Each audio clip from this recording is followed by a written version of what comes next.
What's up, fight fans? Welcome to my channel. This is Johnny, and in today's video we're going to be going over the statistics that nobody talks about when mentioning this weekend's title fight at 126 pounds between two of the best women in the world, one of them being the champion Skye Nicolson and her challenger Tiara Brown.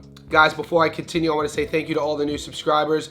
Thank you to everybody who's been with me since day one, and if you haven't already, could you please hit the subscribe button? My YouTube analytics are telling me that 80% of you who watch my videos haven't hit subscribe yet. Also, could you please like this video, as well as hit the bell notification button so you'll be notified every time I create something that's new. Thank you. All right, guys, this weekend it goes down in Sydney, Australia. Matchroom Boxing and Riyadh season is putting on another show headlined by George Kambosos and Jordan. No, there's some breaking news right now, guys. If you haven't heard already, Jordan had to pull out of the fight. George Kambosos is giving a local kid, Jake Wiley, an opportunity of a lifetime to step in on short notice and feature in this headline event. So no more Jordan, in steps Wiley. But guys, this video is all about the ladies at 126 pounds between the WBC champion and #1 ranked female in the world in the weight class, Skye Nicolson, and her opponent, the American, the #4 ranked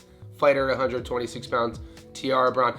Guys, these two ladies have been going back and forth for a few years now on social media, and finally they meet in Sydney, Australia. This one is for the True Blue fight fans. If you've been following my channel for a while now, you'll know that this is my first feature Stats Don't Lie video with a female fight. So I'm excited to present this to you. You know that I've been speaking about in our community section and on the shorts of wanting to feature more and more boxing matches from around the world, not just headline pay-per-view fights like Crawford versus EJ. As time has been passing, my channel has been growing. I've been able to do this more and more, and this is exciting for me and anyone out there who loves the sport of boxing. I appreciate the sport and interact with this video. We want to push this video to the top of YouTube's algorithm.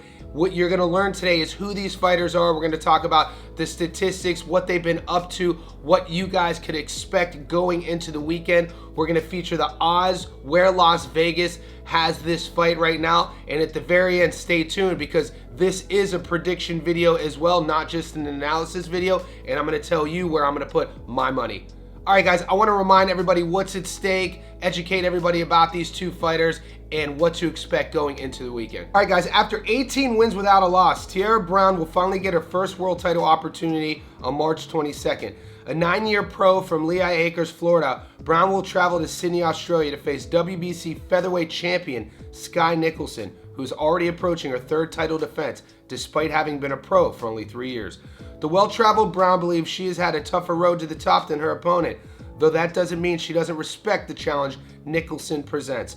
And I quote, "I feel like Skye has been given the easy road to a world title," said Brown, 18-0 with 11 knockouts in a virtual head-to-head meeting last week. "She's been spoon-fed. I believe she knows that too, because I'm sure I saw a comment saying she likes to be spoon-fed.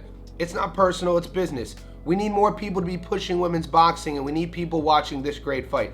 Nicolson, 29, of Queensland, Australia, has largely fast-tracked herself to the top on the basis of her extensive amateur background, which saw her advance to the quarters of the 2020 Olympics in Tokyo before she turned pro in 2022. She won the interim title 18 months later and became full belt holder 11 months ago when she outclassed Sarah Mahfoud to win the vacant belt. Nicolson says she has earned her position as a world title holder the old-fashioned way, by beating the best available boxers. She doesn't take the criticism personally and says it helps put more eyes on the sport. And I quote, "I fought and beaten the best in the division to become a world champion. That's what this sport needs, and that's what my team and I keep doing in my quest to win it all," says Nicolson, 12-0 with 1 knockout. Tiara's earned this fight and she's pushing it, and that's what the sport needs. This will be a great night of boxing and a great fight. Don't miss it. This fight has been marinating for at least 2 years as the two has teased a potential matchup on social media. The fight will be part of the Zone card headlined by a junior welterweight matchup between former unified lightweight champion George Kambosos Jr. and late last-second replacement Jake Wiley due to Jordan pulling out. Fight will take place at the Kudos Bank Arena at Sydney Olympic Park and will be Nicholson's first in her home country in nearly 3 years. All right, guys, if you've never seen neither one of these ladies fight before, if you're looking at them side by side, Tiara Brown's going to be the older fighter. Skye Nicolson is going to have the world-class experience regarding her owning the world title championship and having fought for the belt before. This is by far Tiara Brown's greatest test and her greatest opportunity to show the naysayers that she is good enough to become a world champion. We know that Brown is a former police officer. It was well documented, her journey to boxing and what she's been able to accomplish. You could call Skye Nicolson fast track. You could agree with Tiara Brown said spoon fed, but you can't say that she can't box. When I look at these fighters and I compare them, this is going to be a classic fight between Brown, who's going to want to stand there and land her big shots and try to knock Skye out, and Skye, who's going to use her boxing skills. The thing Skye does great is she uses the whole ring. She's not going to be there for you to hit her, and she does frustrate her opponents with that movement. She's going to jab, jab, jab, counter, and win a fight on the scorecards. This is how she wins her fight. This is how she goes about her business. So on paper, when you think about what you like. Now, the fans of Tiara Brown are going to take her because they're going to say she has the power, she's going to knock Skye out. And Skye's fans are going to say there's no way that Tiara's going to catch her. She doesn't have the skills to cut the ring off, and obviously Skye's just not going to stand there in front of Tiara and let Brown hit her. And that's going to be the narrative of the fight. Will Brown be able to cut the ring off? Will she be able to go to the body and slow Skye's movement down enough to force Skye into a firefight? And will Skye be able to showcase those elite boxing skills and move around and outpoint Tiara Brown? So that's what Vegas is showing as well. When you look at these odds of this fight, remember guys, down here at Sydney, I use Sportsbet. Let's talk about the money line first. On the money line, $100 on Skye just to win gets you is $1.16, which only gets you $16 back return on $100. If you take Tiara Brown to win on the money line, $100 gets you $600. She's a 6-to-1 underdog. A draw going the distance, 17-to-1.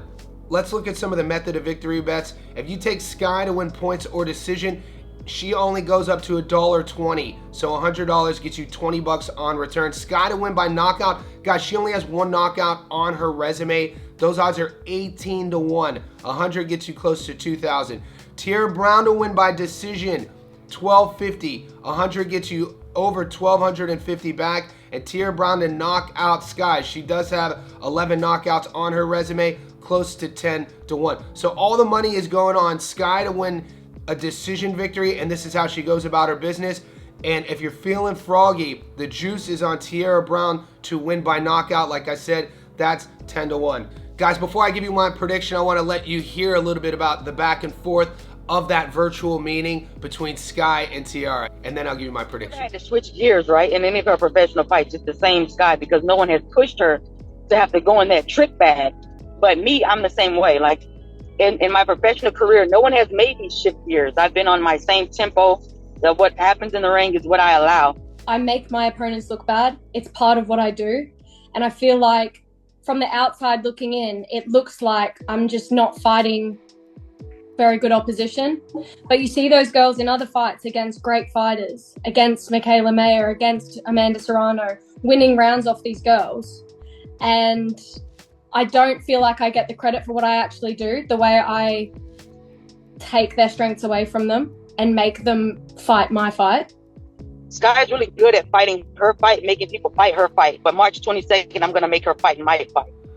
Guys, both ladies are coming off decision victories. Skye coming off a decision victory against Chapman, and Brown coming off a decision victory against Salgado. As Brown stepped up her opponents and have gotten more and more tougher matchups, she's won her last two fights via decision, not knockout, and Skye likes to outpoint her opponents. Now, if you look at both of their last fights, you'd see this exact thing play out. You see Tiara Brown get a little bit more frustrated, but she's still on her winning way. She hasn't lost, so she's learning to win fights going the whole distance. When I think about the odds and where all the money's at and where these girls are in their career, I just still think, believe it or not, we haven't seen the best of Skye Nicolson. I think she's still a developing fighter, learning the pro game and learning how to sit down on her shots more. I think that Tiara Brown's gonna cut the ring off and force Skye into a firefight and knock her out. I just don't see that happening. I'm taking Skye Nicolson to win by decision. So the money line's $1.16. If you want to remove the knockout from those odds and take Skye to win a points or decision,